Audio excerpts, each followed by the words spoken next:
Hi friends, ఈరోజు నేను పల్లీల రెడ్ చట్నీ ఎలా తయారు చేయాలో చూపిస్తున్నాను. ఈ చట్నీ ఇడ్లీ, దోశ, పులగంలోకి చాలా బాగుంటుంది. సో ఇప్పుడు దాని తయారీ విధానం ఎలానో మనం చూద్దాం. ముందుగా మనం ఒక పావు కప్పు పల్లీలు లో ఫ్లేమ్ మీద దోరగా వేయించుకుందాం. సో హై ఫ్లేమ్లో వేయించకండి, సో లో ఫ్లేమ్లో దోరగా వేయించుకుందాం. ఇలాగ దోరగా వేయించుకోండి. సో మనం దోరగా వేయించుకున్నాక అదే బాండిలో కొన్ని ఎర్రమిరపకాయలు మీ టేస్ట్ తగ్గట్టుగా వేయించుకోండి. అలాగే జీలకర్ర నూనెలో వేయించుకోండి. సో ఒక చిన్న ఆనియన్, 2 మీడియం సైజ్ టమాటాలు నూనెలో కొంచెం నూనె వేసి ఆ నూనెలో వేయించుకోండి. కొంచెం చిటికెడు పసుపు కూడా వేయండి.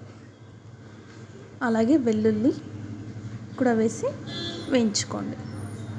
సో ముందుగా మనం తీసుకున్న పల్లీలు, ఎండుమిరపకాయలు, జీలకర్ర, కొంచెం చింతపండు కలిసి ఇలా పౌడర్లా చేసుకోండి. అదే జార్లో టమాటా మిక్చర్ కూడా వేసి మధ్య మధ్యలో వాటర్ వేస్తూ పేస్ట్ చేసుకోండి.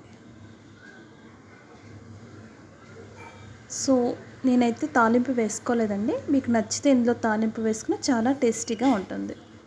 So enjoy the recipe. Bye bye.